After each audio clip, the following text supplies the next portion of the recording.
Yeah. I think that was one of my issues here is that it wasn't something wasn't doing what it wanted it to do, and I'm just like, "Ugh." So I had to switch. They have like a you can do it on the web or they have like a desktop app.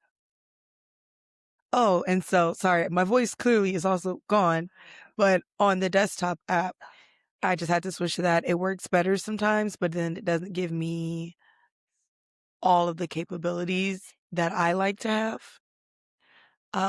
So that's just a little more of a frustrating part. But other than that, how have you been recently?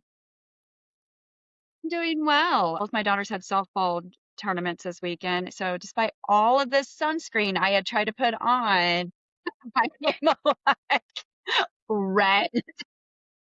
You're like, I tried my best, I and did, yet but and still. my 11-year-old softball team went 9 innings to get to the championship, and those girls played their hearts out. My daughter's a pitcher, and she pitched all Mm, 9 innings. She had 22 strikeouts.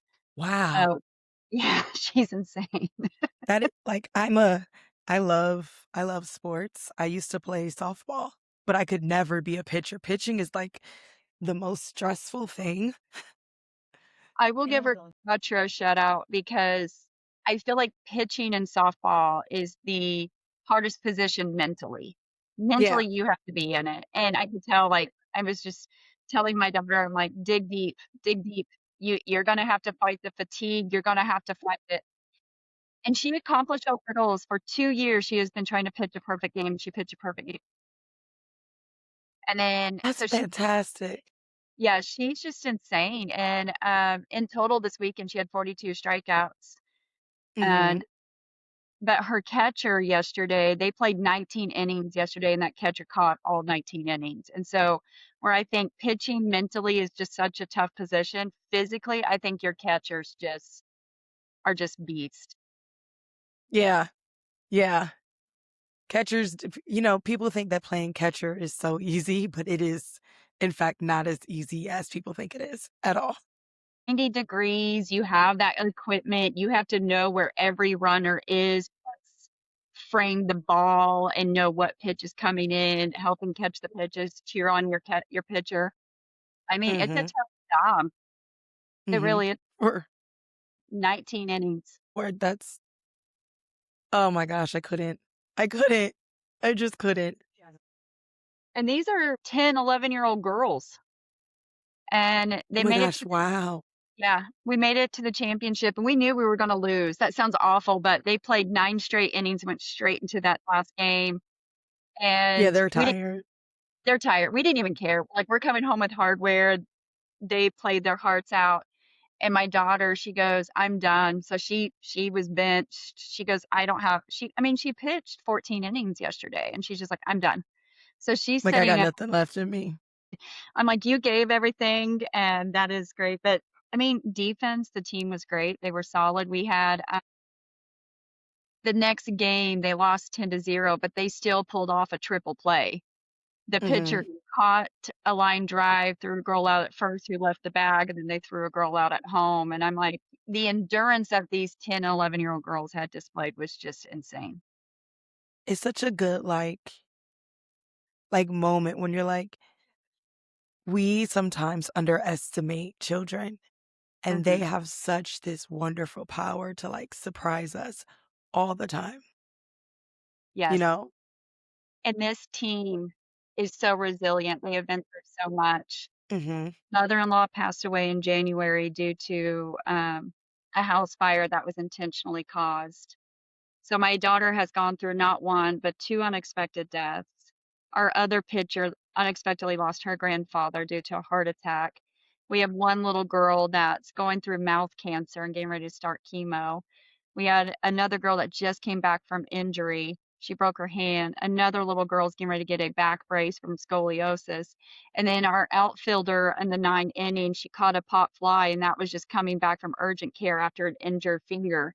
So I'm like, that 9-inning game was so much more like, it was a true reflection of what these girls have gone through, and the fact that Mhm. they're able to dig deep and say, "I'm not willing to give up," resilient is just Yeah.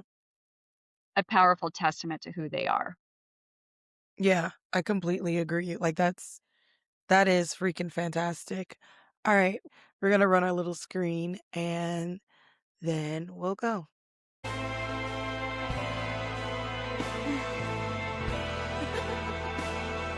I'm dead.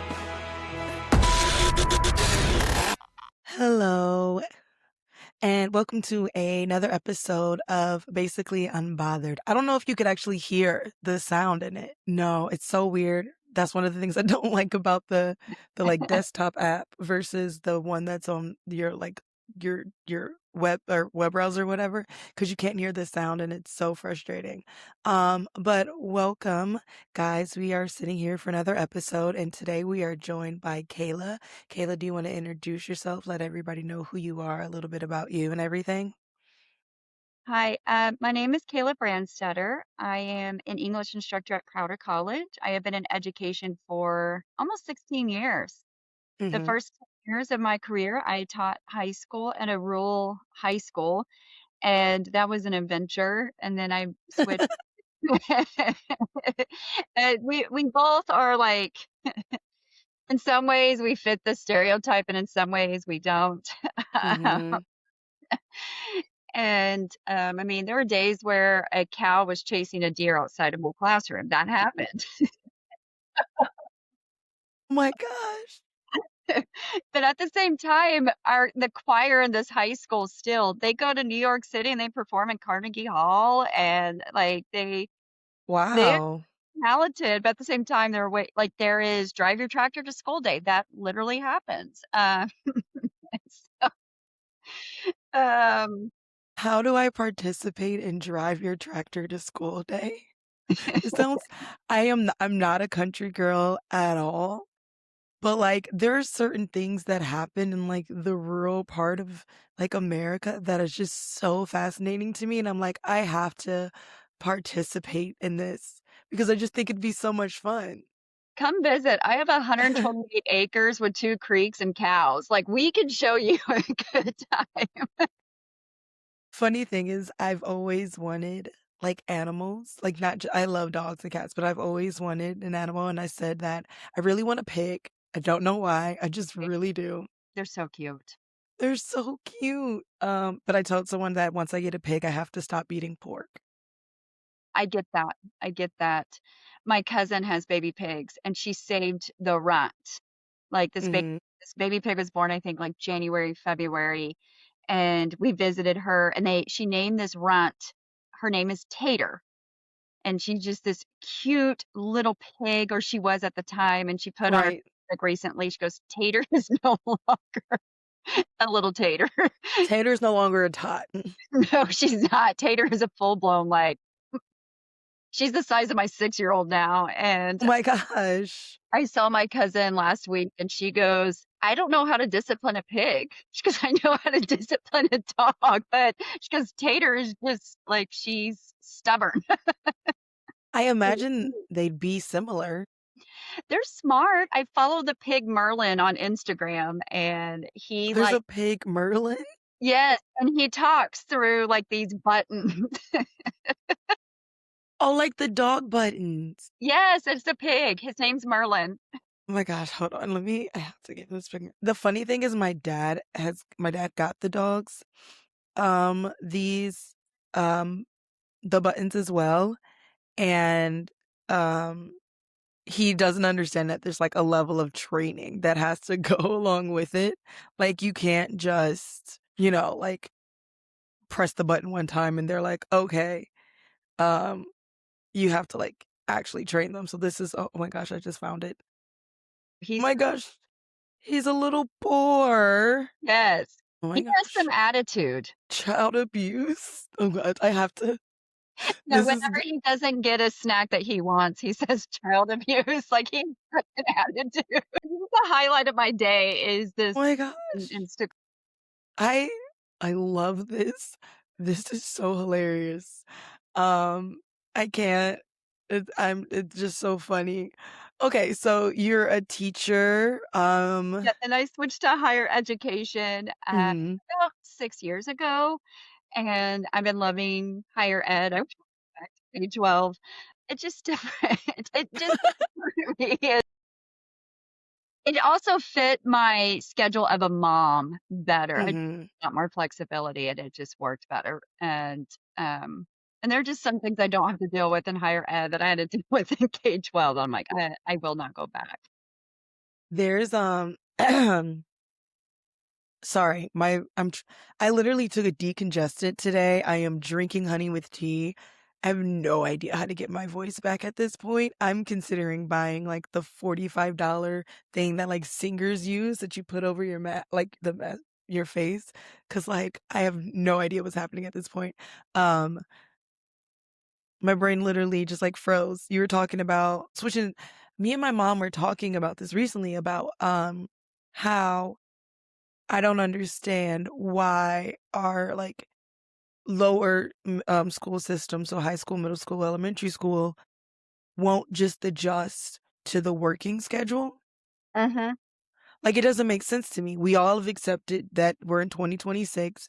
We're clearly in a recession. Things are expensive. Mom and dad both have to work. So why don't we just adjust the school schedule so that you drop your kids off and then you go straight to work and then you get off of work and you come pick your kids up? It's fitting, and what I appreciate about college is actually, when I first started teaching college, I taught night courses because I taught at a rural off-site campus from my regular where I teach school. I'm on the Mhm. campus now, and the reason why I switched to the main campus was, again, because of my working schedule as a mom, but I taught in a small community, and most of my students are non-traditional working students who are also parents, and they needed a professor who could teach night because that works with their schedule. But unfortunately, that's Mhm. working with my schedule because I have an 11-year-old and a 6-year-old right now, and at the time they were much younger. And so, but I'm not disagreeing with you. I do think it doesn't make sense to drop kids off or put them on a bus at 2:30, 3:15. I know there's various time schedules to an empty house and trying to, and I don't know about Michigan, but in the state of Missouri, we have a daycare desert where it's so difficult to find quality childcare. So where are these kids being dropped off? And then we also have a maternity unit desert. So like 42% of the counties in the state of Missouri don't have a labor and delivery unit. And so, which is alarming. That's crazy. It's Like alarming. that's It's almost not a half. bad there, and we don't have anywhere to have the baby. Like Um, what? well, they're shutting down. I had a student a couple years ago, a college student. I had her in my night class. Mhm. She was pregnant, and she was due in August of whatever year that I was teaching. In July, the local hospital shut down their labor and delivery unit. So, like that, she had to find her prenatal care, figure out where she's going to deliver, and it was like an hour and 15 minutes away. And this is a low income student with finite amount of resources, probably one vehicle. Like, how are you going to make that work? Like that to me that's insane cuz what you're right, how are you going to make that work? Also, like I pray that you have like a typical pregnancy and that it progresses slowly because what happens if your pregnancy just decides it wants to be like speedy and you have to drive. I mean, I just the fact of being in labor and driving for an hour, like I can't even.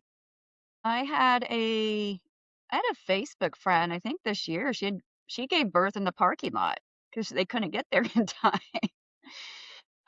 And so, and then if you think about the maternal mortality rate in the United States, this is part of the reason is you have low income women or even women who probably have some resources who are struggling Hmm. to find health care because state of Missouri, our labor and delivery units in rural areas are shutting down. And that is just insane to me. We are gonna get to talking about that and a lot more, Yes. but first we're gonna pop into our pop culture roundup.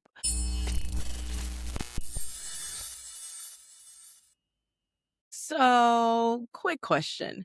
Have you ever opened your to do list, looked it dead in the face, and then immediately decided that reorganizing your desktop, deep diving on YouTube, or starting a completely unrelated side quest was actually the better life choice? Yeah, same. And that's exactly why this week on Basically Unbothered, we're talking about something that doesn't yell at you to wake up at 5 a.m. or just be more disciplined like some productivity drill sergeant. We're talking about a pinch of productivity, the secret sauce for motivation by Don Turner. Because instead of shaming you into being productive, it gives you the pinch framework, pressure, interest, novelty, challenge, and humor. Translation, you're not lazy, your brain is just bored. This is about learning how to work with your brain instead of fighting it so you can actually finish the things you keep putting off without turning your life into a boot camp montage. So if your motivation bar has been sitting at low HP for a little too long, go check out A Pinch of Productivity wherever books are sold. And maybe, just maybe, we'll finally finish one task before starting 5 new ones, which is something hopefully a little bit lighter Yeah, than the reality of the world. 'Cause the reality of the world is just like insane. And side note, before we get into pop culture, like I don't, I'm not having kids, and there's always been the conversation about the U.S. birth rate right now and why it's so low. And it's like we know why it's low. we know, They're not having realistic conversations about why it's low. we all know why it's low. They're not understanding it. No, and Um, have kids, this is why. Both my kids had a softball tournament, habitually put on sunscreen every 2 hours, and it was not enough. and and still, I don't know um, what's going on here. Like, I don't even know how that happened. I feel like a strand of hair could have been like I'm wondering, like, my hat, maybe I had yeah, could have been blocking it. All right, our first topic for the pop culture roundup is that a New York cafe has just announced AI dating tables where people bring their chat. I'm sorry, I'm trying to say this with a straight face. Where people bring their chatbot companions on a date. I don't know what this world has come to, but it also makes me kind of sad that we're so desperate for companionship and attention, and we're so lacking in that area for like good quality companionship and attention that we're dating chatbots. And this is, look, I'm not going to shame anyone. Like, that's never my goal in life, is to shame people. If that's where you are in your life, like, full respect. I can't believe that this is such a big thing that we're going to open a cafe to do it. I the last couple of years, I would say I can see a trend like this coming. Last spring, so spring 2025, was a difficult year of teaching for me, and it wasn't just me, it was, like, my entire department. We had these Hmm. and this semester was just personally challenging for myself, and, but as far as professionally and as far as, like, dealing with students last semester or spring 2025 was so hard. I had Hmm. in my office just crying. They were so depressed, and it wasn't even about my course or the content. I had so many students who said they're lonely, they're depressed, they wanna make friends, but they don't know how to make friends. Hmm. And I think that I don't like to blame everything on COVID. I feel like a lot of these students, they were so isolated during COVID, and then we put them in a classroom with strangers, and they thrived connection. They want connection. But some of my students who were in my class, or not my classroom, my office, said Hmm. they want to have that connection, but they had so much anxiety, and I think it's a reflection of even our society of they were afraid to say the wrong thing. They didn't want to offend. They didn't want to argue, and you have to have this conversation, like, arguing is actually quite healthy. It's Hmm. ranting and not. Disagreeing and knowing how to argue and knowing how to disagree with somebody respectfully is actually quite healthy in a relationship. So, I don't know if dating a chat box where you're not having that confrontation because, I mean, I I do think it's depressing in the way that we obviously want connection, and it's something that I think as humans we just want. That's what we're social animals. Mhm. But chat box, I don't think they're confrontational. I think they just agree with everything you do, and that's kind of dangerous in my opinion. You want to have that one friend that's like, "Hold up, sister. Listen, this is probably a bad idea." Do not go there. That path is gonna lead I mean, you're right, you do need someone who is going to be like, "This is not this is not the thing that you think it is." Like, you do need someone to be that real and honest with you, and with a chatbot, it's not programmed to. I mean, I guess you could program it to fight if that's your, like, thing. Um, I mean, there's a sense, like, there's sometimes I will talk to ChatGPT, not like talk, but like ask it a question about like an emotion I'm having or something that I don't get um kindness or understanding because the people around me don't have that level of kindness and understanding from. And sometimes it helps me like for me understand what's going on for me and provide clarity and almost like a grounding sense because sometimes you're like spinning crazy and you can't like I have a therapist, but you can't message your therapist all the time. But there also has to be like a level of consciousness that says, this is okay in small spots, but like I can't, you know, I can't just have a relationship or a friendship or whatever with an inanimate thing. Like it's just not healthy. And I do think you're right. Like I do think a part of COVID definitely played a factor in that. But I also think it's what you said about you don't want to say the wrong thing or do the wrong thing. And I can be quite liberal, but I also am I'm analytical. I think about things. And I just had this conversation with someone, I forgot what we were talking about, but my conversation was that, like, the first thing that we should do when someone does something that is potentially offensive is not jump down their throat and make them feel like a terrible person. The first thing that we should do is be like, "Hey, I don't know if you knew this, but this is offensive for these reasons."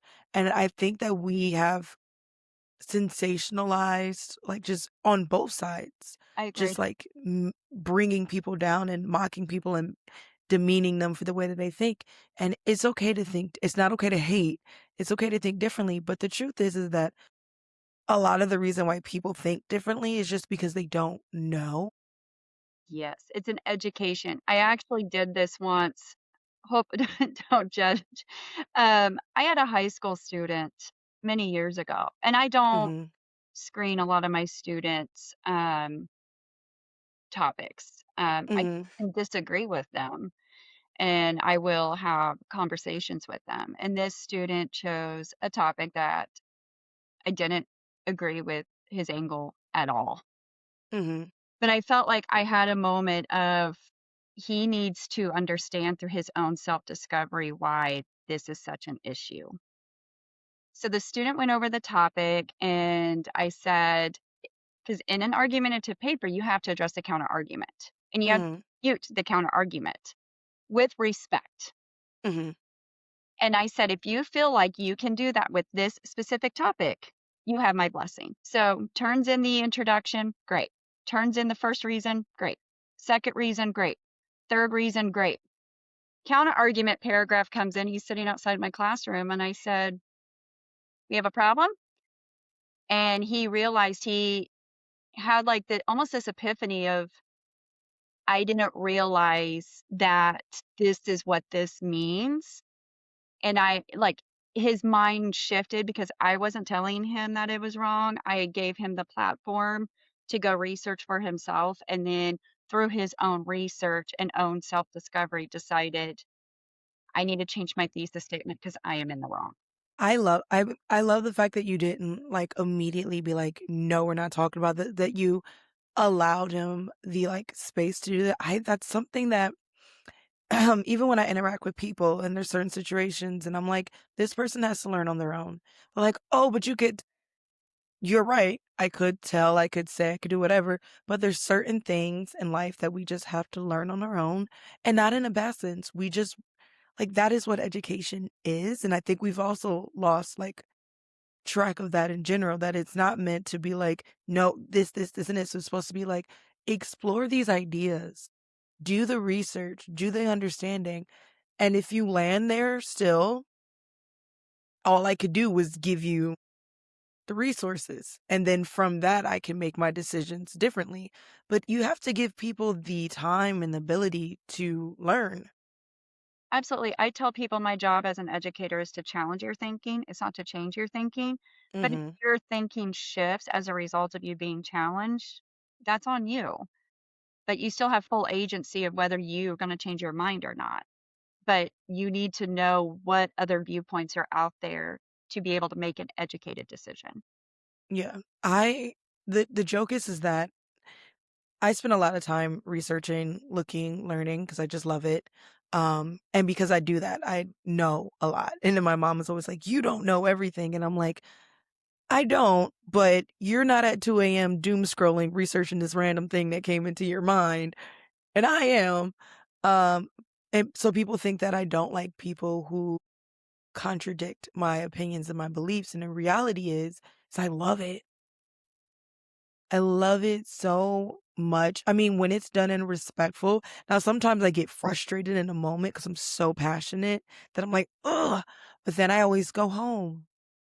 And that's why some people like give me 2 to 5 business days to process anything because that's just how my brain works.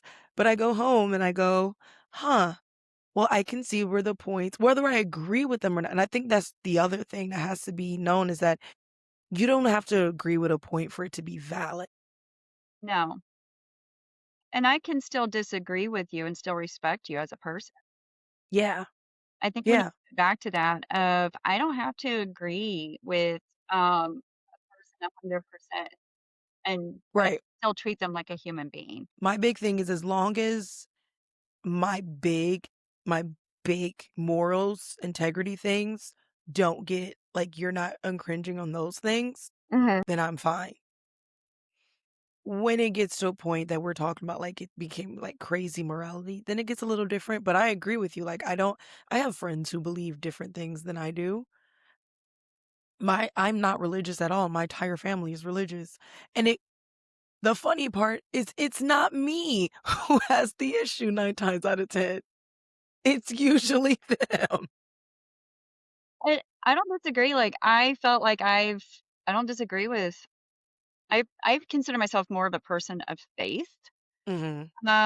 I think religion has brought a lot of toxicity, and, I bring it up in my book, and I know we'll probably get there later, but Mhm. post-traumatic church syndrome is a real thing, but I think when people leave the church, it is tied to something toxic, and, Mhm. um, and I live in a very traditional religious area, and I have seen the worst.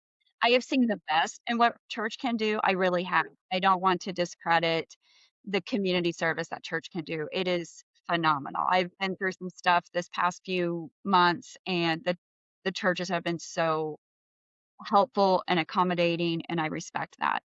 But on the Mhm. flip side, I have also seen a whole other side that it just makes me, like that's why I say I'm a person of faith, but I I have seen what religion has done, and it's been sometimes quite toxic. Yeah.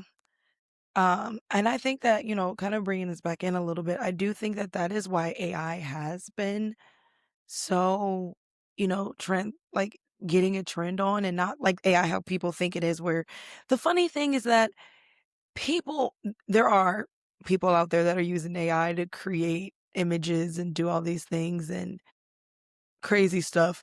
Most people are doing this. They They're wanna go just with a social researching. media trend. If I mean, it's like, do it they see it, they wanna jump on the bandwagon, and next thing you know, we have AI images of everything. Yeah. But I think that I think that for some people, the AI may become because they come from, a family or a place where they feel so outcasted and they don't feel like anyone has the same opinions or thoughts or whatever, and maybe that's why they turn to AI. And in that case, my biggest hope, finishing off this topic, my biggest hope is that the people who are going to this cafe hear other conversations with their chatbots and are like, "Oh, actually, you're really cool," and they form a connection that way. I agree. We want human connection. We want it. We And need it. I feel like AI is like this generation's version of social media. And what I'm hoping we can do with it is Mhm. I know, at least in my institution, we're training our students how to properly use AI. They're going to use AI whether we want them to or not. Whether you want them to or not, yes. So we're trying to show them the ethical and responsible way to use AI. And I think as society, we're going to have to do something similar because we know the damage of social media. We already know. And I felt like we tried to attack that once the damage had already been done. And I think with AI, we need to be a little more proactive. I love that you say this because 'cause I've been, in the writing community, they're Yeah. really upset at AI, and I'm like, "Guys, I get it. I do, but you're fighting the wrong battle. Yes. You're fighting a battle against a machine that is literally programmed by people, so Mm. you're mad at a machine. You should be fighting the battle about how and I for 2 years now, how to use it ethically, how to use it with integrity, how to use it the right way. Instead of shaming people for because again, we just talked about it, when you shame someone, all you're really gonna do is have them double down. 9 times out of 10, shaming is never gonna instead of shaming people, what we really need to do is talk about ethical and non-ethical ways to use it and be open to understand that not everybody is going to see the same ethics as we do. It's going to be a little skewed, but we need rules and regulations around this right before we get to how social media got because we just treated it like a fun tool and we realized way too late the damage that it could do. Yes, and I'm one that I would like to see us to get ahead of it. I think we do need to have legislation passed, Me too. need to have some protections in place. I think education, I'm in education, so I feel like I can talk. We cannot have our heads in the sand and ignore this problem because it's not going anywhere. And No. employers want students, it's interesting, employers want students who can critically think, communicate, everything that you have in the humanities and the liberal arts, but at the same time, know how to ethically use AI. So it's not going anywhere, but we're in such a great spot to be more proactive and not get to the level that social media got before we decided to be reactive. I agree. I agree. All right. Our next topic, jumping off of all things AI and a little bit interesting. I don't know if you ever heard of Hayden Panettiere. I loved Nashville. Okay, me too. Loved it. So she's coming out with a book. It drops tomorrow.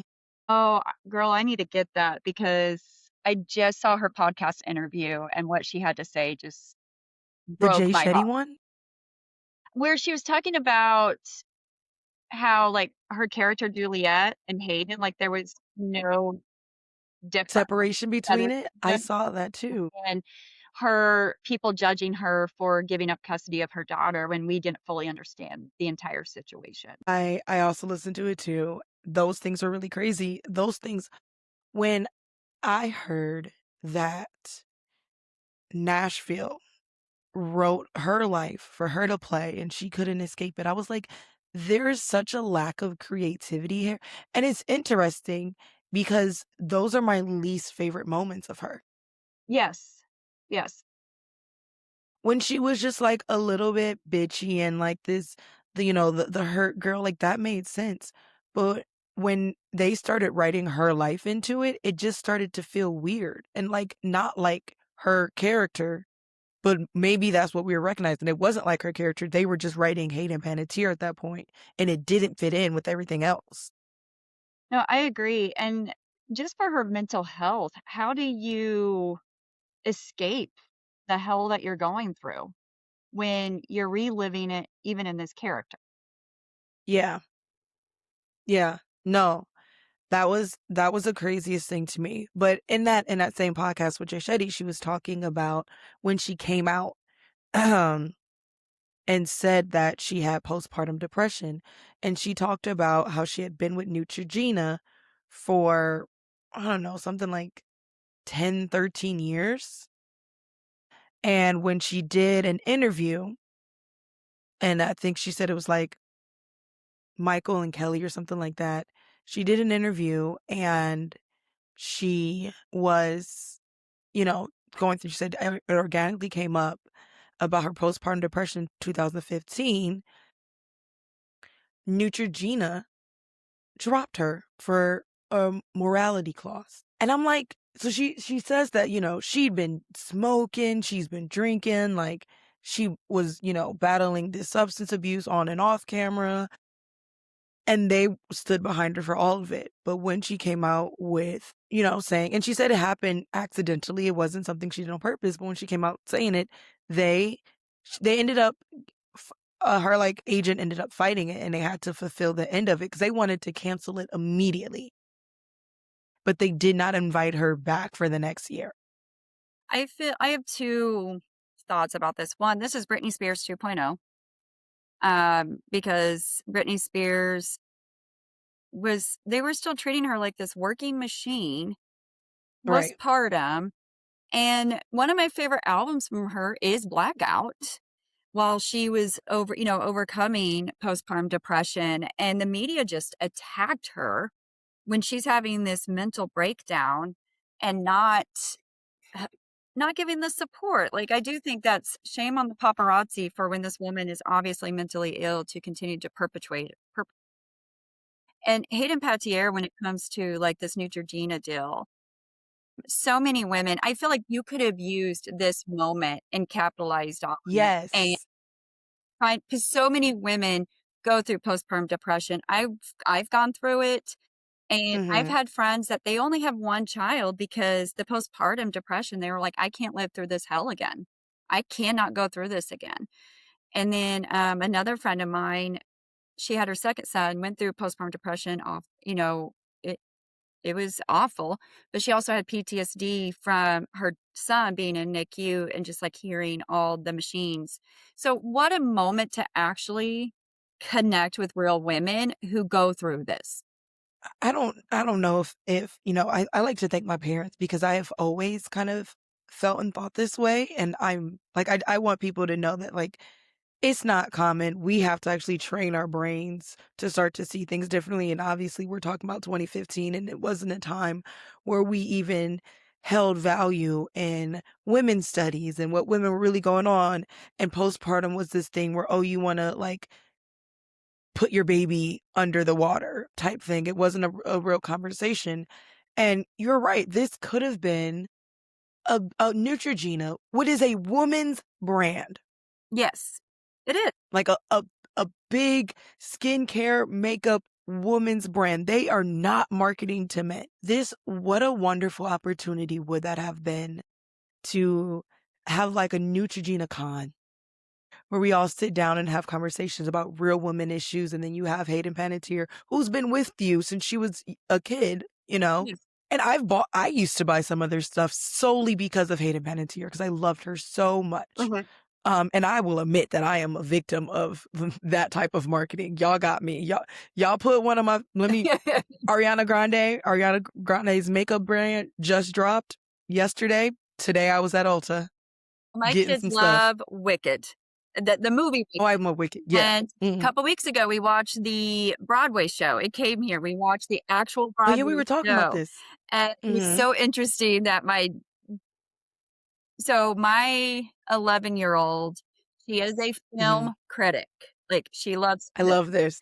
And so she prefers the Wicked film over a Broadway show. But no, Hayden was I mean, getting back, I know it was like kind of a sidetrack, but everything No, but I around love you the reminded sidetrack. me of Wicked, and Yeah. but I mean, she's such a powerhouse, but so is Hayden. And I felt like they just did not connect to real women the way that they should have. And like it's such a conversation because I'm glad we are in a place now, and I think that people don't realize, like, the celebrities now, low key, high key, they got a lot going on them because they're in the social media world, and that's a whole different thing, but they didn't have to live under the scrutiny, that women had to live under Mhm. back then. Yeah, Like, some celebrities, not all, because we all know that, like, certain people, regardless of who they are, what they do in this world, we still just want to hate no matter what. But some celebrities get so much of a break. And I love that, there are things that we talk about now that is like postpartum depression. Um, PCOS just got renamed. it did. I'm so like, and I love that my TikTok feed is just full of creator, that would have never happened No. 10 years ago. No, we had to be in pain and silence. Yeah. And it's still like I have like cystic acne and it's getting better, but like my mom keeps my so she doesn't I love her. She doesn't understand that like this is just kind of what happened. So she's like, I want you to go to a dermatologist. And I'm like, Mom, I promise you, if I go to a dermatologist, they're going to say that there's nothing that they can do because it's about a hormone imbalance in my body. And what I really need to do is get and she just doesn't know because there wasn't any, like me coming to my mom at 20 something being like, hey, I have PCOS. She's like, what is this? And that's difficult because I can't even talk to my mom about something that I'm struggling through, which woman to woman, because when she was, having all these things, there was never a conversation about this. And I'm glad that we're breaking that. We're breaking that. And I'm Yeah. so thankful that Hayden is coming forward now and it Yes. and is gaining control over her narrative and her truth because I think it adds some perspective.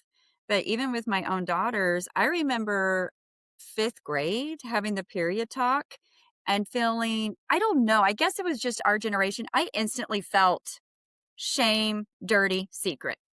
Though that's just how I felt when they were telling me, they're like, "Oh yeah, you're gonna get a period. Here are some pads," and basically hide the fact that this is happening to your body. Like that's the impression that I got when my body was changing. Yeah. Now we throw period parties. We do, and I think it's great. I I love it. And you're right. I love that Hayden is coming out and saying this because I think that it's important for women still to hear it because younger girls will listen to this whole Jay Shetty's podcast is a little older in general, but they're clipping it on social media. So younger girls will hear this and they will realize that like this wasn't a thing and they will also learn, and I love when people can come out even if it took them a while and speak their truth. So I love that she's having the ability to. I'm definitely going to be downloading her book tomorrow as soon as it drops. Um and I hope that Neutrogena demands that like they're probably under new ownership now. I hope they're like we have to bring her back for at least a 5-year contract because the way that you did her so dirt, like this is what cancel culture was supposed to be, Yes. which it isn't. No. It was supposed to be situations like this where we're like, hey guys, you guys fucked up. How do we fix this? Absolutely. And I would like to see Neutrogena give her an apology because they really missed the Yes. mark here. They missed the mark on Hmm. her. They missed the mark on real women. And I honestly believe that maybe their sales would probably increase because you have fans like you and I are like, okay, absolutely, we'll go because we're going to support our girl. Yeah. Unfortunately for me, I'm so weird about my skincare Yes, now you because get I have it. PCOS. Yeah. So I make my own skincare. Just like all natural things, because that with PCOS you can get inflamed by anything. So I do like my own natural skincare, but the ways in which I'd be like pushing it on all Hmm. of my like friends and family friends who have kids and be like, yeah, because now they're on to, I can't even remember what the name is right now that everybody's in love with, like younger people, but they're on to something. But you're right, Neutrogena is getting a little outdated in general. This would be a perfect way to like bring it back in. Yeah, revamp your Yes, image. Well, Victoria's Secret had to do that because they they were did. toxic. And now if you see their catalog and their stores, you have real women, like mannequins who represent real bodies. And so I think it'd be a great opportunity for Neutrogena to admit their mistake, and Hayden's book is coming out, so I don't know. I feel like it's a great It's marketing a move.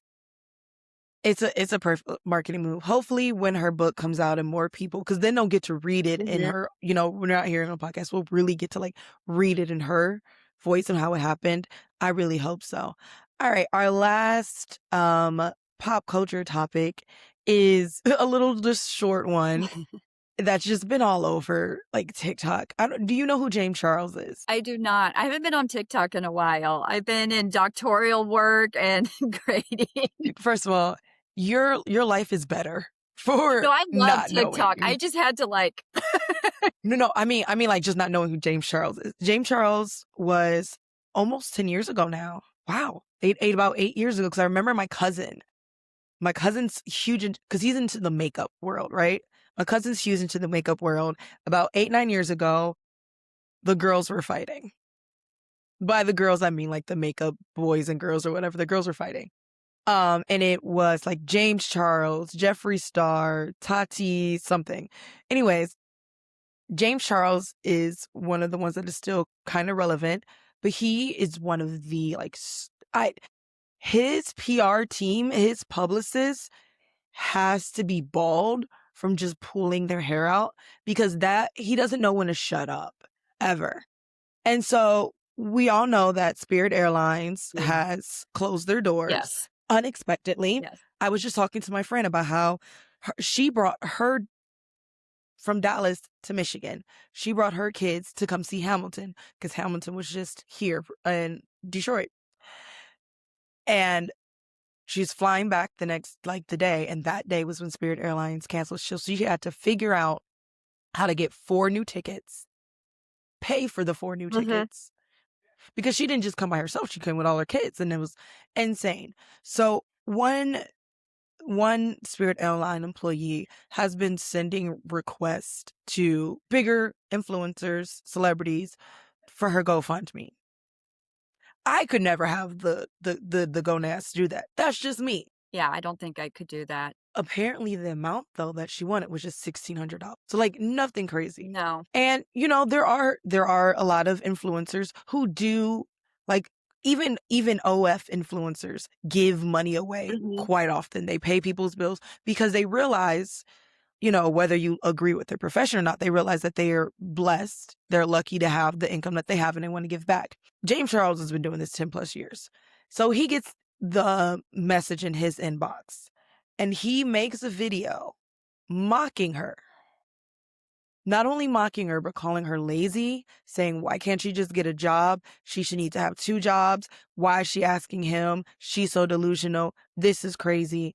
And the way that man had to drop 3 apology videos, 3, and still not enough. It's crazy to me. And his first apology was like, everybody's telling me I'm out of touch. Of course I'm out of touch. This is my lifestyle right now. And I'm like, I think that people forget that everything that's happened to them is a blessing and that charity is still a real thing. Mhm. Now, again, I would never jump in a celebrity's inbox asking them to send me money. I'm afraid to jump in their inboxes to ask them to be on my podcast. I'm definitely not asking them for money. Yeah. But whether you agree with what she did or not, it's one thing. To go onto the internet, giving her full government name and mocking her is a completely different thing.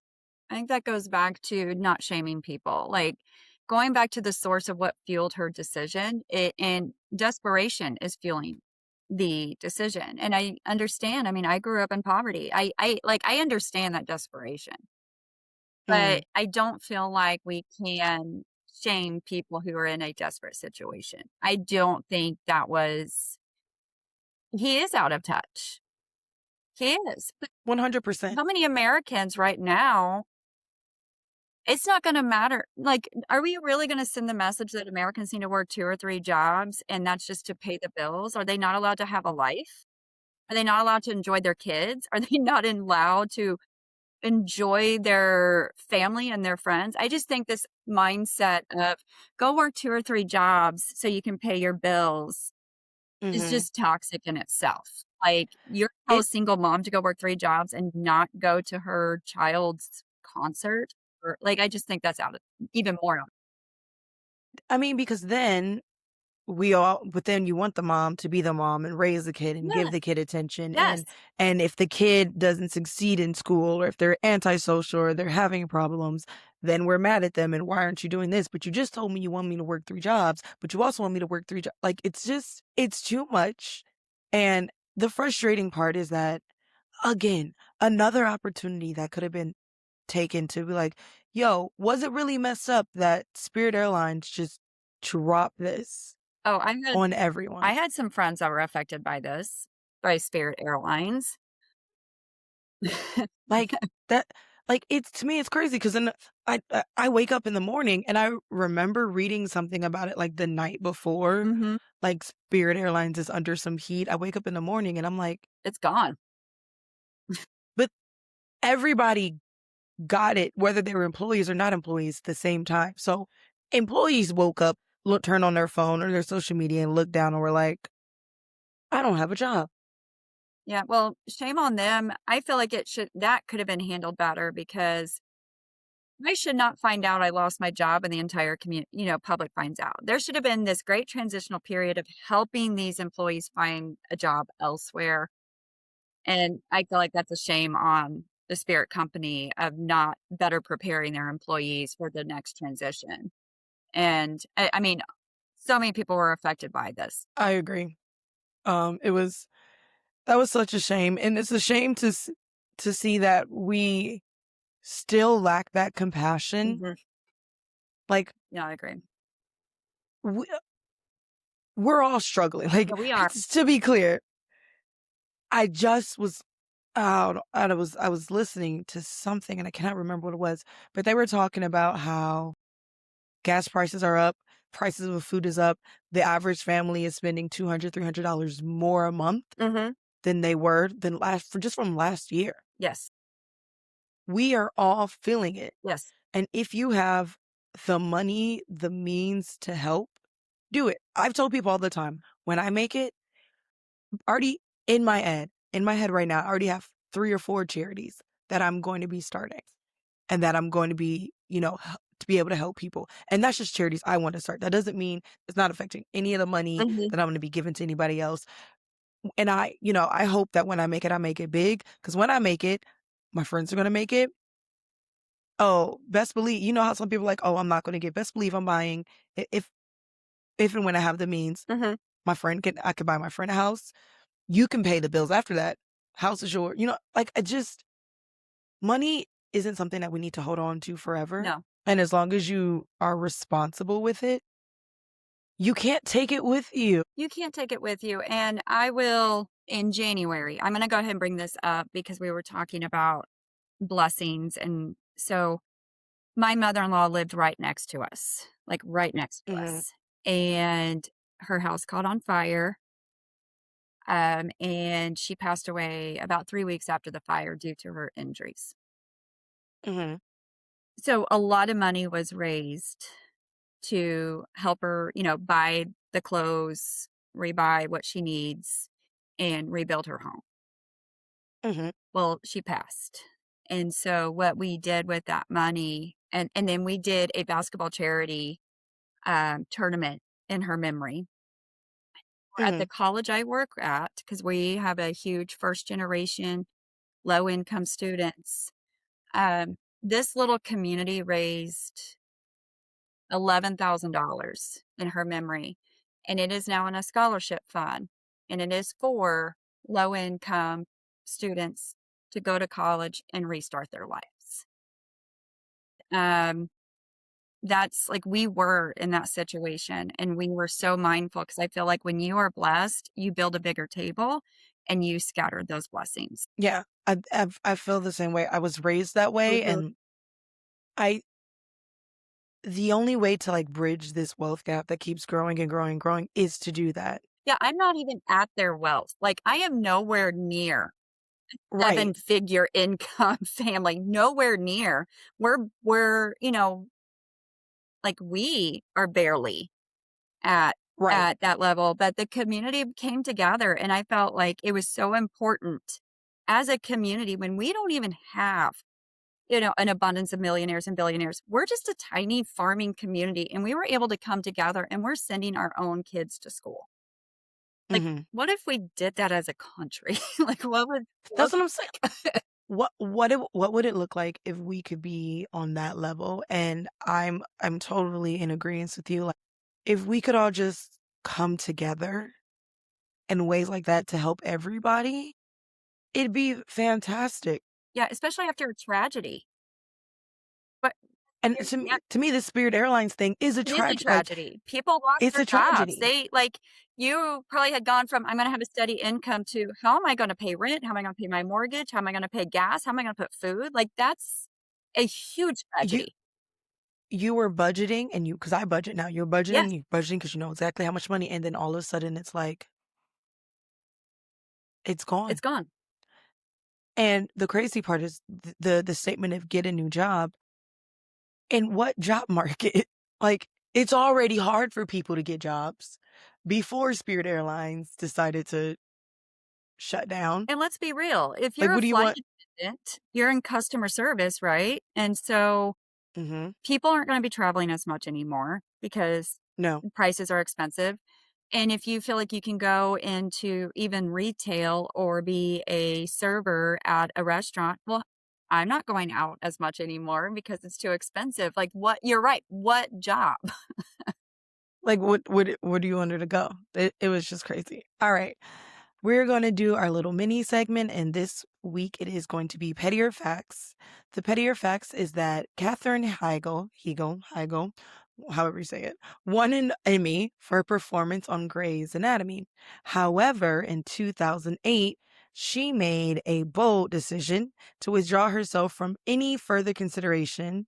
She stated that the scripts she received that season didn't warrant an award. And from what I saw, she actually rejected a nomination, saying that the script that she received that season didn't win an award.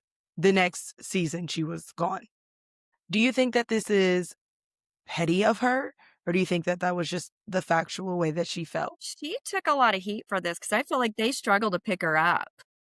Like she struggled to get jobs, if I remember She did. after this statement. And I mean, I think if you're an artist and I'm torn between she's being real, but at the same time being petty because I'm torn because if you don't feel like you're worthy of an award because you don't like how this script was written about your character, but a part of me is like, that's paying your bills. That character is paying your bills. I mean, like, yeah. And also, as an actress, you don't get a say. No, you I chose mean, the like, script. you don't get a say and with like, oh, my character should do this now because it's all part of a bigger scheme, and you do get to have like input, but it to me it felt petty because to me it felt like she didn't get what she wanted. Mhm. And the crazy part is the 2008 time, like, her script in 2008, I believe, was the cancer script, Yes. and that was incredibly powerful.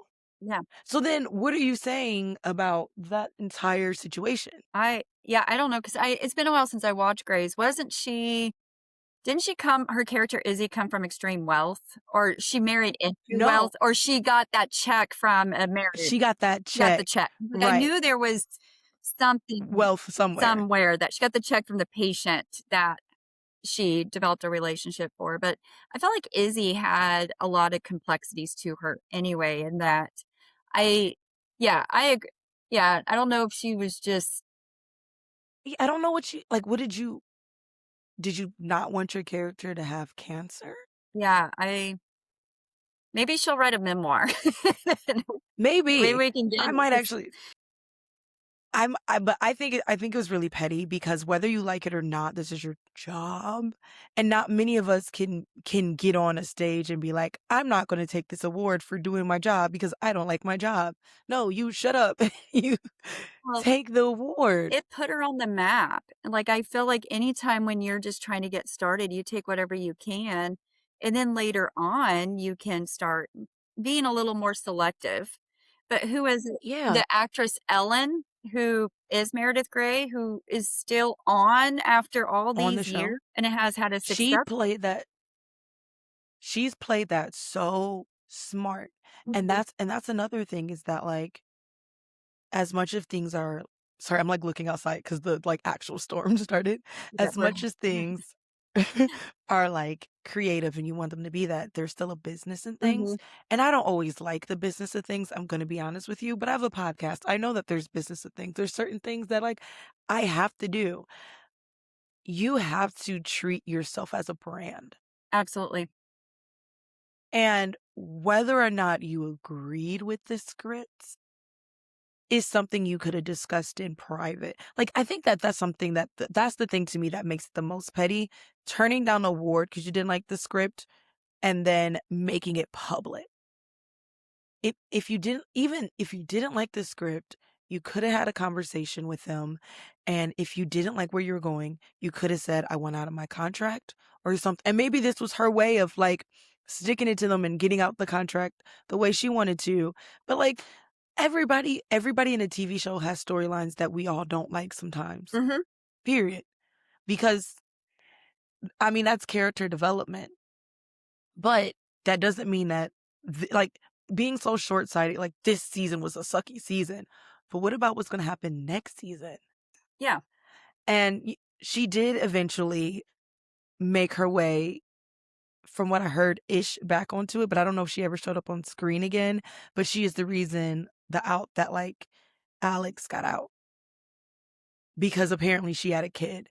Um, but yeah, I think it's just petty. I think that, I don't like some of the criticism about her being not likable or difficult to work with. That frustrated me, but outside of that, it was we all have to learn when to shut up.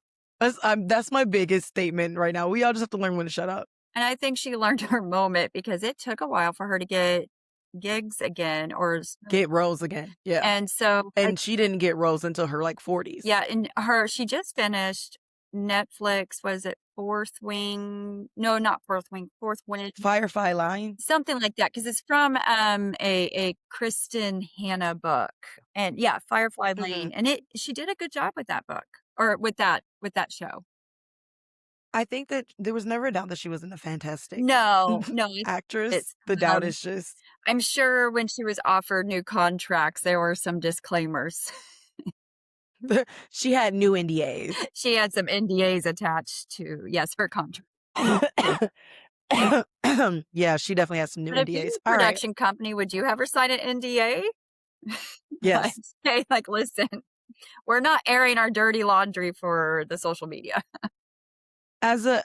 Like, let's talk, like, if we're podcasting, right, and Mhm. if someone accepted award under my podcast network, 'cause I hope to have one day, and they were like, "I don't like the editing that they did this season, so I'm not gonna turn it down." I was like, "Okay, that could've been a conversation that" I'm very big on the conversation that coulda had with me, but I'm also big on when people show you who they are, believe them, and if you are that unhappy, heard. So my next move is, how would you like to go to another network? How can I assist you? And I'm not even gonna be petty about it. I'm not gonna be Yes. angry about it. I'm like, I will give you all the information, the data that you need to go to another network. Let's get you to another network.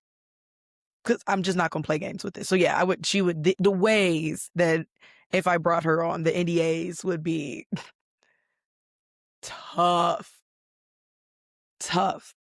All right, our pop culture is done. We have examined all of the things that are going on in the world right now. And now it is time to talk more about you and the book that you have and the stories of women.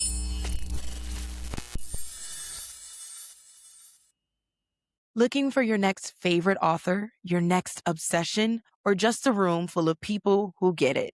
then you need to be at the Pages Against the Patriarchy event on June 27th. This is a virtual event featuring 20 incredible authors coming together for a day of books, conversation, community, and stories that challenge the world around us. Whether you love romance, fantasy, sci fi, indie gems, or books that leave you staring at the ceiling at 2 a.m., there's going to be something for you. Come hang out with the passionate readers, discover new authors, and celebrate storytelling that takes up space unapologetically. Again, that's Pages Against the Patriarchy, happening virtually on June 27th, featuring 20 authors. For more information, head to pagesagainstthepatriarchy.com. Bring your TBR list. It's about to get reckless. Mhm. Yes. This book has been, I feel like it's been a lifetime in a making because it goes Hmm. back to just even when I was born. I briefly mentioned earlier in the podcast with the post-traumatic like church syndrome. It is a real condition, and I do mention it in my book.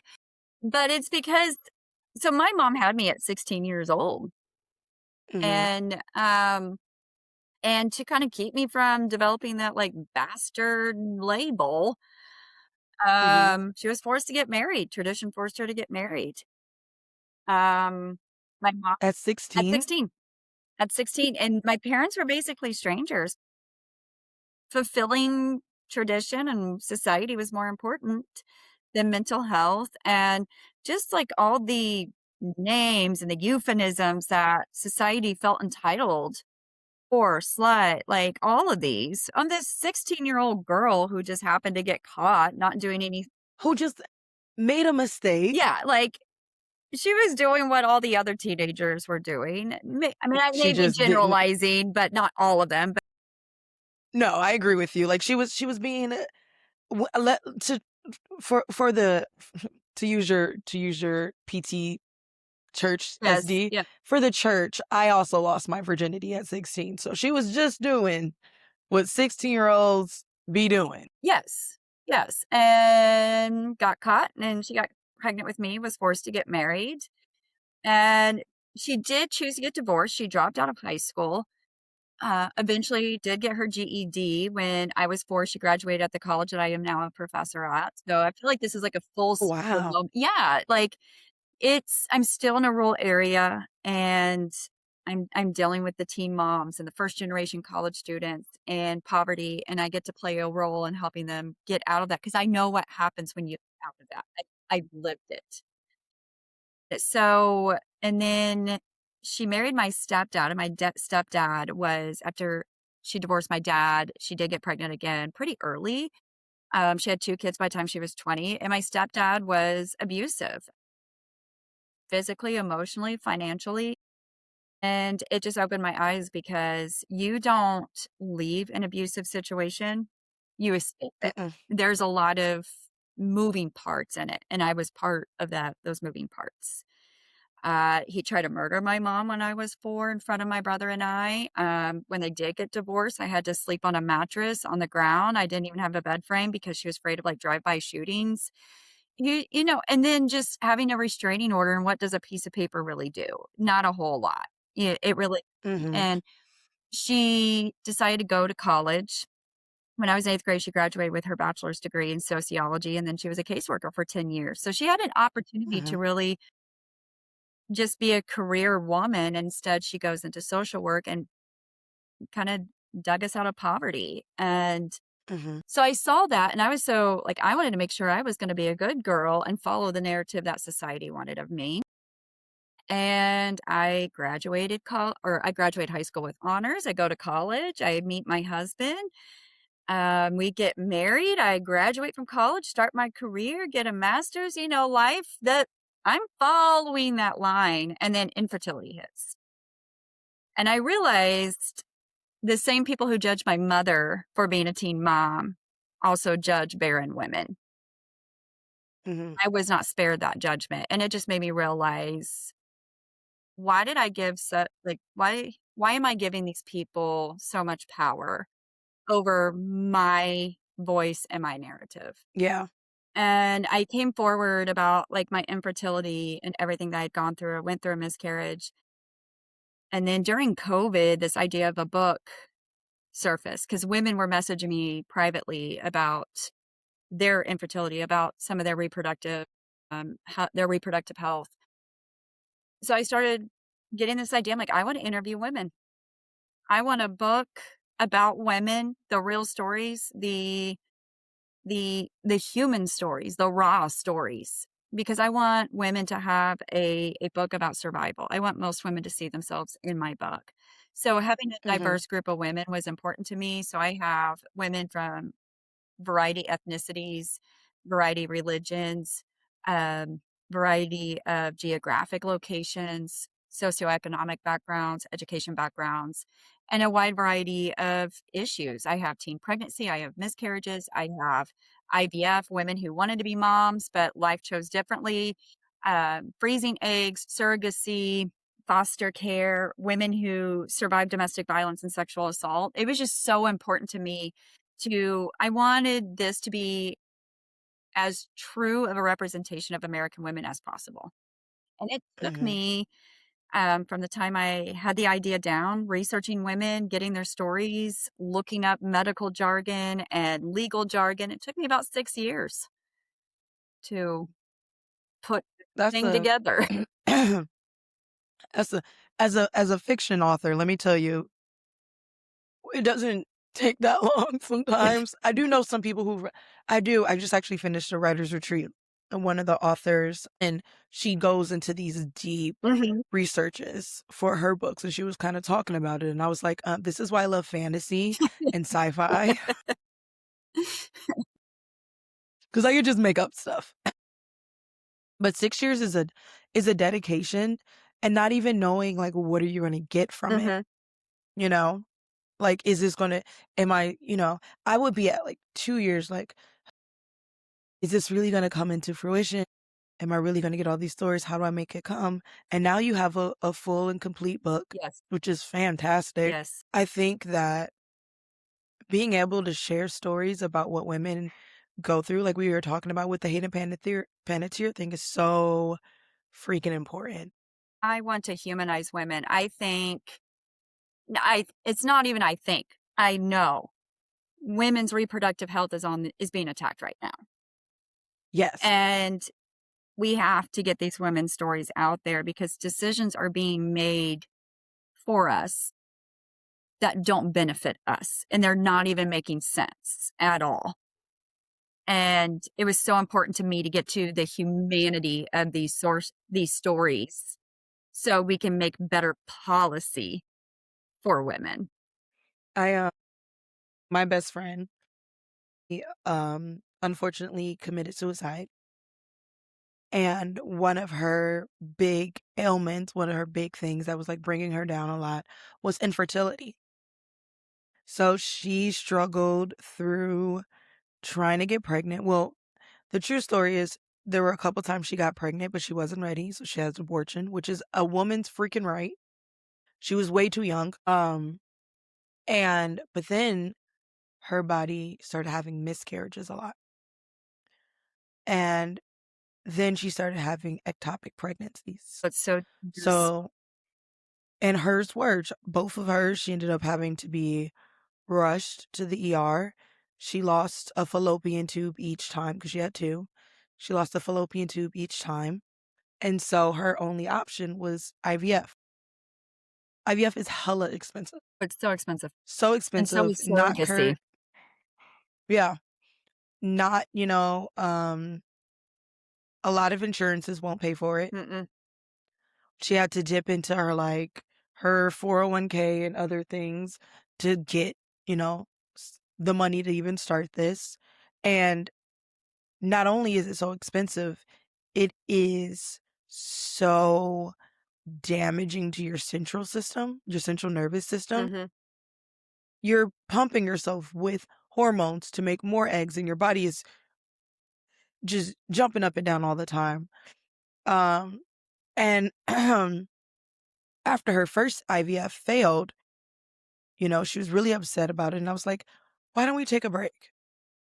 Absolutely. Like, why don't we let your body heal? And there were conversations I had about like, I'm very spiritual. I'm very about like, you have to show the universe that you're ready to have something. So if you're not, like, your work, and I'm not saying that working moms can't have kids, working mom can't have kids. She was obviously dealing with fertility issues. So she probably needed to take some step backs, really focus on herself, take a break from working. And that really made her afraid. And now I understand more. There was like an insecurity of like her husband was not always the most careful with money. And then she would have to become completely dependent on him. And I totally understand. But I had to have those conversations with her. Like, maybe just, I'm not saying you can't have kids. I'm just saying, like, maybe not at this exact moment. And she would always say, well, Tiffy, I'm in my 30s, and they say that, every year in your 30s, it gets harder and harder, and you have less and less of a chance to have kids. And I'm like, but you're doing IVF. So, like, this is already the process that is, like, supposed to give you more of a chance, even if your body isn't naturally producing these amount of eggs. But you're 31 years old. Yeah, Like, you're still so it's still young. young. We're having people who are having babies in their 40s now. Celebrities and non-celebrities, you know what I Oh, mean? I interviewed a Like, woman who gave birth at 44, and she's in my book because she froze her eggs in, like, 32, 33. and, that was another thing that we had, like, when she went through it and she did these egg retrievals, and I'm like, why don't we just wait? Like, she already struggled with depression and anxiety and so many other things, and I'm like, you don't have to do life on this timeline. Like, you get to create your own timeline. And she didn't, because we have such a belief about when women should and how we're having kids. And even we're talking about um, the birth rate right now. And I remember recently that went all around social media was this guy complaining about the birth rate being low, and specifically complaining about, what was it, like 15 and 19-year-olds not having kids. Yeah, And I was like, I'm like, as someone who is a daughter of a teen mom, I'm like, you put my mom through hell being yeah, a like, teen mom. You judged her, you called her every name, and now you want 15, 16, 17, 18, and 19-year-olds to just get pregnant because you're concerned about the birth rate. well, remember when we had that epidemic, and then people had to go to school, and you can't do pregnancy packs, and Yeah. 16-year-olds can't raise kids. And it's just like, for me, I was so frustrated that she let these, because it's not just like societal pressure. There are doctors telling these women these things. Oh, there are doctors who, on the other end, like when my mom was in her late 20s, after she had my brothers, actually, she had my brother like at 20, 21 years old. She wanted a tubal litigation right then. And she's like, I'm a young mom. I don't want to have any more kids. And they were like, no, you're too young. You may want to change your mind. And I mean, yes, later on, she had another kid at 28, but why are they're even dictating like when you can and can't have a tubal litigation? I think it's insane, because there are ways to do that. There's some, I don't know if it's too litigation or whatever, but there's some reversible ways. Yes. Why are we telling women who know what they want, oh, you'll change your mind? Maybe I won't. Maybe I will never change my mind. Maybe I realize that having 2 kids in my 20s is a lot of work, and I don't want that accident to happen again. Not like yours are accidents, but I don't want that to happen again, Hmm. because it's too much. And I'm right now just focusing on providing for these 2 kids that are in front of me. Yes. That's my We focus. were on Medicaid. We were on SNAP. We were on WIC. And so you're going to judge women for using government assistance, then Right. you're going to judge women by not getting pregnant by a certain age. It's one of the conversations about how, like, you care about when life starts so much, but you don't actually care about the life that started. I actually had a student. This is why I love sometimes teaching. So I have this excerpt called How Do You Know If You're Dead by Mary Roach.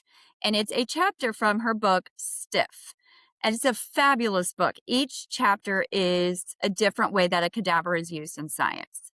Sounds dark and morbid, but it is, trust me, I love it is it. a great book. And she uses like dark humor. She's trying to bring like, death is part of life. It is, and so she's Mhm. just talking about it. Well, the piece that I assign my students, how do you know if you're dead? And she talks about a beating heart cadaver, and that's what she calls. This is an individual who is going to donate their organs. They're keeping them alive long enough to basically harvest their organs. I don't even know if that's the right Mhm. term now. I know the terminology changes. So in it, she talks about how the state of California came to decide what the legal definition of death is. So your heart and your brain are not on the same system. They're two separate. Mm-mm. So you can have a Mhm. beating heart and still have brain damage, like you won't have a quality of life. And so the legal definition of death is actually no brain activity. It has Right. nothing to do with the heart. So I had a college student, and I'm so glad that like she I remember she like raised her hand and then she puts it down. She goes, never mind. And I said, no, we can have these type of, no, she goes, she raised it. She goes, okay. She goes, I'm not trying to offend anybody. But she goes, if the legal definition of death is no brain activity and the heart has nothing to do with that, then why is the heart the basic, the fundamental definition of life? If it's not the fundamental definition of death, and if you can't have one without the other, You like, can't, but a beating heart, even with a fetus, is no guarantee that that child is going to have quality of life. have you, did you watch, Private Practice? I feel so like I haven't watched much TV lately. Oh, no, it was back I when, like, watched, Grey's what Anatomy. was it? House? That doctor, like, I think it was House. Watched Yeah. him, but Private Practice was a spinoff that came from, like, the first, like, 5, 6 seasons of Grey's Anatomy. The reason why I asked that because it related to Grey's Anatomy, but also there was a brain doctor. Her name was Amelia. She was Dr. Shepard's Dr. Shepard's sister. Um, and she had a kid who was born without a brain. mhm, And there was a big argument because she was going to donate the organs mhm, to, to other kids who could need them or to babies mhm. who could need them because baby organs are just so hard. Um, but that was the same conversation. Like, this kid's not going to live for more than like an hour or so. Like, Mhm. even then, what is the quality of life then? And, it's interesting because almost every living thing has to have a heart, Yes. but we're totally okay with slaughtering many living things that have a heart. And the thing that defines whether we're okay with it or not is the level of brain activity that they have. Can they cognitively think, and their ability to be sentient or non-sentient, right? Like, to our argument, it's not the heart we care about. You guys slaughter animals all the time with a beating heart. What you care about is their level of brain activity that they have. Yes. Can they think for themselves? Can they feel? And if that is how we're defining, because then I would say, okay, so then a life is a life. Why are we killing? Like, I don't. You're from the rural area. I hate when people kill deer. I get it. I get it's a natural part of life. Understand. I hit a deer once, and it was the worst thing for me ever. Um, but these conversations where they're almost making it up at this point. Well, and we're putting so many women in danger, like so many Hmm. women. If we're looking at states, and Missouri is one of them, the states with the strictest abortion laws have the highest maternal and infant mortality rate. Those are facts. If we look at Louisiana, and I think I did this in a blog post. Maybe it's changed. I honestly hope that this statistic has changed. The number one killer of pregnant women in the state of Louisiana is homicide. And it's like, you are putting women in danger. And you have women in the state of Texas dying of sepsis because this infant has a beating heart, but no quality of life. It's not just about the baby either. It is about women, and we are putting women's lives are in danger. And it was safer for my grandmother to give birth in the 1950s than it is for a woman to give birth right now. And that I have 2 daughters, and my 11-year-old asked me, she goes, "Mom, do I have to get married and have kids?" I said, "No." And then a part of me is like, why would I encourage her to have children when the maternal mortality rate is as high as it is? Higher than almost any other country, any other first world country. Yes. And we spend more on Insane. healthcare than any other first world country, and Americans are dying at higher rates. Like, to me, why are we worried about birth rates? We should be worried about the rate of keeping the people that we already have here Mhm. alive. Yeah. Because you're so concerned about, whether they're going to be people here to fund Social Security, cool, get it. Then let's keep the people that if we make sure that the people that are existing, currently living, have the ability, the safety, the security, the financial things to live a life, then we can think about creating another life. But if we can't live a life, we can't focus on creating it's like survival theory, right? Like whether you survive or you thrive. When you survive, your body is in a system where it really can't think of anything else but surviving. And that's how we get some of these toxic things that we don't even aren't trying to do. But that's how we get them, because we are in survival mode. If you want people to get out of survival mode, you have to provide them resources to be able to do that. And only then can they thrive and create something new. Yeah, we need better social nets, and, I I I just get disgusted at the conversations that I see from the Department of Health now talking about this very issue, and talking about all the different reasons why the birth rate is falling, except for the fact that Americans are in survival mode.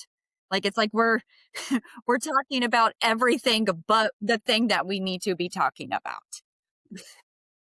Agree. And there's a thing you said about how in your book you interview women from all over Mhm, different ethnicities, classes.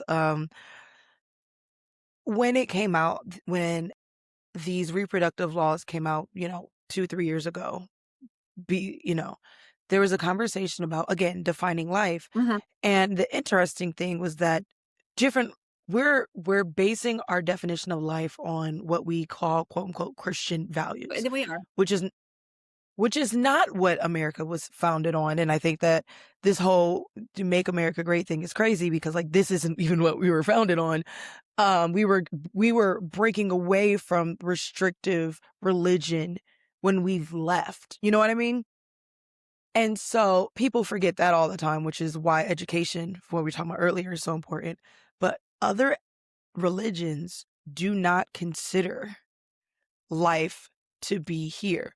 I can't remember. There was one religion when this came out about how they infringed upon their rights, because in their religion, you always put the life of the mother before the life of the unborn I think child. it's Judaism or the Jewish faith, Maybe. because I was talking when I did interview a Jewish woman, and she said that the mother life is more valuable than, like, in a pregnancy, and if I'm wrong, I apologize to anybody who does practice that religion, and if I'm wrong, please correct me, but when I did interview a woman who was Jewish, she said that, yes, we put the value in the woman first, and, I just think we need to create a society that we want to bring children in. But the truth is that it goes back into like what we're talking about women and how people value women in Mhm. general. First of all, you don't want me to birth women, you want me to birth men. That's the first Yeah. thing. Because second thing is that it once again shows that we want women to have kids, but we don't value women as people in general. And women, we're at a time where we can see it more than ever, and we realize that. And we're kind of like, if you don't value me, if you don't care about me, if you don't care about my safety, you don't care about any of that, why am I going to be doing this? Well, and I feel like, I was talking to a professional in the United Kingdom, and what this Hmm. individual is doing, and I'm not saying it does not exist in the United States. It just does not exist at this level of the United States. We care so much about these babies, but if we look at how the prenatal care of women, it's in rural areas, it's like you're lucky you have a vehicle to get to the hospital. But I want to talk more about the postpartum care of women. And because if we look at the maternal mortality rate in this country, a lot of it is not happening during childbirth, it's happening after childbirth. And because we're not taking care of our moms, our C-section rates are high because that's what's best for Mhm. the hospital and that's what's best for insurance companies. But that's not always what's best for women. And with C-section comes more complications. And I mean, I'm speaking from experience on I've given birth twice. And it's almost like you get discharged from the hospital and you you have to physically recover from giving birth. Like you bleed for 6 to 8 weeks after having a baby. Mhm. You I had a stage 2 tear and like my Mhm. body is just recovering from this trauma of giving birth. And on top of that, it's you have a brand new baby who is depending on you for sole survival. I don't feel like we have enough social nets to help women postpartum because postpartum depression is high in this country. Our parental leave policies are just shit. They are. Um and that's not just for women, it's for men too. I think because we look at other developed countries like Europe or I mean the continent of Europe, I mean, and Australia, dads Mhm. also get time off because we have to assist the healing mother. Like, we're like, "Oh, you can barely walk, but now we're kicking you out of the hospital 2 days earlier than we normally would have kicked you out of the hospital because we need the beds and the spaces, although we want you to have more kids, then we're gonna run out of beds again." But then you go home, you're bleeding, you're in pain, you can barely walk, but your husband has to go to work the next Yeah, day. so you're up like 24/7 taking care of this infant, and we wanna know why postpartum depression is high. Yeah. It's, like, insane. You know, to be we're getting close to the close of this, but to be honest, so I have, fibroids. I had a leiomyomectomy to remove them. I'm on double birth control, Mhm, so I can't have kids. mhm, Because if I get off the birth control, the fibroids come back, and if the fibroids came back, I can't have kids, but if I wanna have kids, I have to get it's the cycle. And there is no other, like, I don't wanna say cure, but way to prevent this other than me being on this crazy birth control thing. And the reason why I'm on 2 was because I didn't wanna be on such a high level of progesterone. mhm, But before that, I was having thoughts about not giving birth and adopting, 'cause I always wanted to adopt regardless if I gave birth or not. But I am a depressive. Like, I have major depressive disorder. I have, generalized anxiety. The way that my depression is classified as high, I'm on a crazy amount of, like, Lexapro right now. I always and this is just me. Again, like I said, I came out this way just thinking about things all the time. mhm. I knew without a shadow of a doubt that I've already have depression, I already have anxiety. When I have a kid, Imma have postpartum, and that thought alone terrified me, and I was like, "I don't know if I can do that. I don't know if I can put myself through that. I don't know if I can put my kid through that. I don't even know what the outcome of it is going to be." Mhm. And so, I made a decision before all of this to like, I would not have a child until my mental state was in a way better place because I'm so afraid of postpartum depression. I think it's a responsible choice. In fact, your story reminds me of 3 women that I interviewed. It just kinda like this collaboration of all 3 of them. Mhm, And, Tina, who I interviewed, had significant issues with her reproductive organs. She was married and she said she knew at a young age she just didn't want to have kids. And she does have issues. Like I think she has diabetes. She goes, I don't want to pass that on to a child. And she goes, financially, I'm not secure. I don't want to be stressing. And at the time, like she's finding tumors on her uterus. And basically, she was just like, the doctor said, hey, you're gonna get cancer.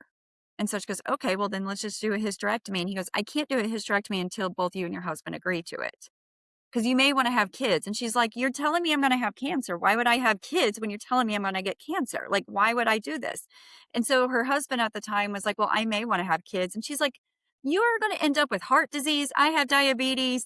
My organs want to kill me. Why would I bring a child into this life? And so she got the divorce.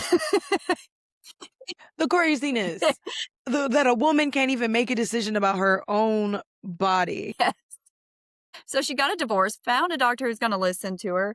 And I still remember because I wrote it and I remember interviewing her. It was like the greatest line ever. And when she found a doctor who actually listened to her, he goes, oh, yeah, your reproductive organs, they're just being a bitch. Like, we got to get them out.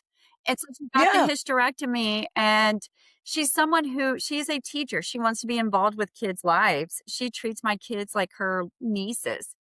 But she goes, I just didn't want to be a mom. I had too many health issues and I just didn't want to do that. Yes. And the second woman, same thing. She had autoimmune diseases. She goes, I had this autoimmune disease. I know like what it's put me through. Why would I want to risk putting that onto another person? And Why would I want to risk that? Why would I want to give that to someone? yeah, You know, I know how my life is affected by it, and whether or not you think you can or you cannot manage autoimmune disease in a certain way, we have not advanced that much we have, in medicine so that these things can actually and to be clear, like your quality of life is way different. it is. It's so different. And I know many women who have autoimmune diseases, and some of them, they're just exhausted throughout the day. And so you're going to add that they have this fatigue, which is part of their disease. And then you're going to add pregnancy and caring for a baby, but you need to do it alone. That's just a disaster, in my opinion. Yeah. No. I agree with you. As we close out, I think that I love the fact that you have wrote a book, collected all these stories, because I think that is so important for people to really hear this and not just legislative reasons, or I think it is just important for women to hear these stories because you do get to choose Mm-hmm. whether or not, you know, to have kids or to not have kids. And if someone tried to shame me once when I was like, I don't know if I can have kids. And I'm okay with that. You know, I wanted to adopt. I don't right now. I'm actually just okay not having kids at all. But at that time I was like, I'm so into adopting. And I think one day I might be again. Because we're talking about people having this birth rate thing. We are ignoring the fact that there's so many kids that don't have homes. The foster care situation is Ridiculous. ridiculous. It's like it's so many things. And so like for me, you know, I got into a fight with someone who I was dating with at the time and I was like, look, you don't get to define me by a baby maker. If that is what you want, you can go find someone else, but you getting mad at me for not and here the joke is that the anger was on me because I wanted to adopt and I might not be able to have kids.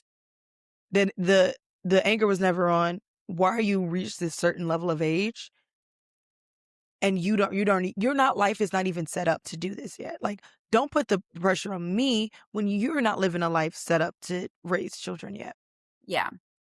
When I was going through infertility, I tied my entire identity and worth to my womb. I did. And Yeah.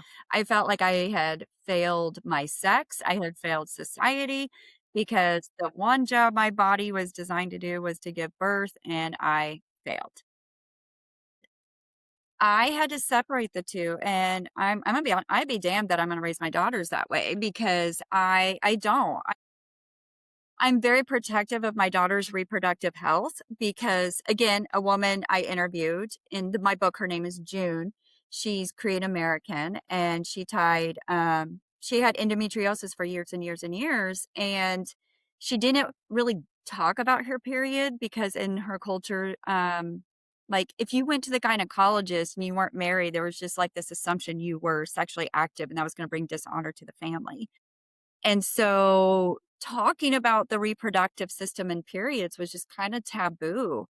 And by the time she Hmm. was in her 30s, the damage that the endometriosis had already done, like, she had to have a hysterectomy, and so there's this grieving process of, like, her reproduction was robbed of her because of, like, Mhm. this silence of not being able to talk about periods and your reproductive organs, and so this book also opened my eyes to, one, I've already told my 11-year-old, like, when she was 8, that she's gonna get a period. I'm like, and we normalized it, and so she opens books Mhm. about it, it's no big deal, her friends are already like, period products aren't a big deal.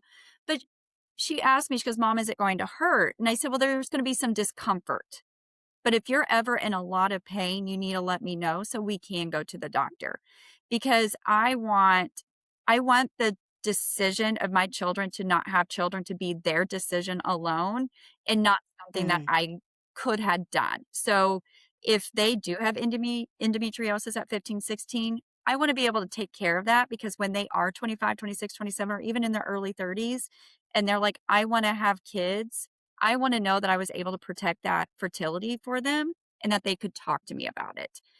But I'm also okay with them, they're, like, 35, and they're like, "I still don't wanna have kids." I'm still gonna be in their corner and be like, "I'm okay with some grandpups, 100%." But I know that they feel comfortable enough to talk to me about their reproductive health, so if they're going to decide not to have kids, that's their decision.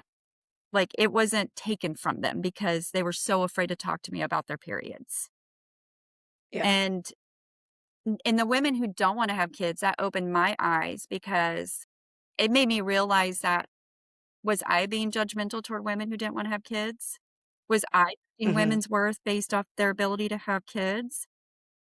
Like, Mhm. I had to face some truths, and I realized when I interviewed one mom, she goes, "Women who are pregnant, they can take time off, go to the doctor, they get time to pump."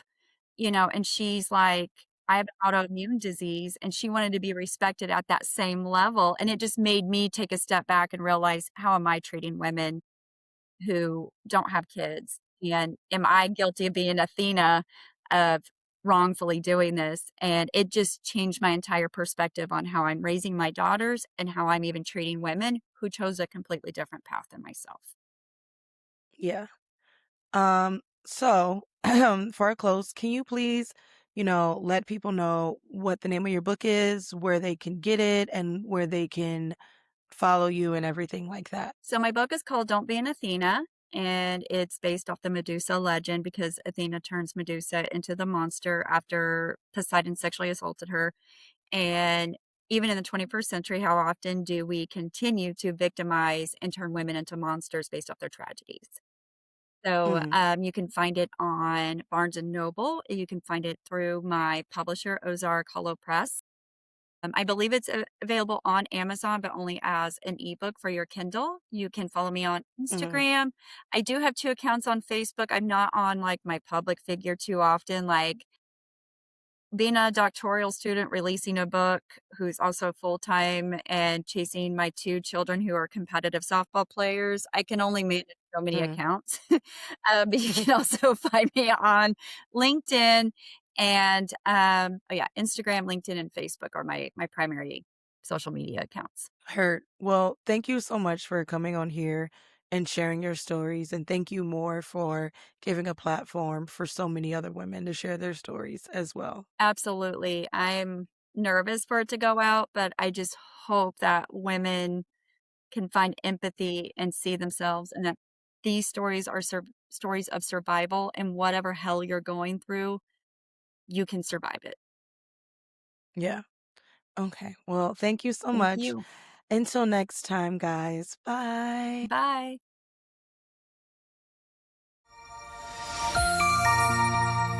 Gabby Gabs Podcast.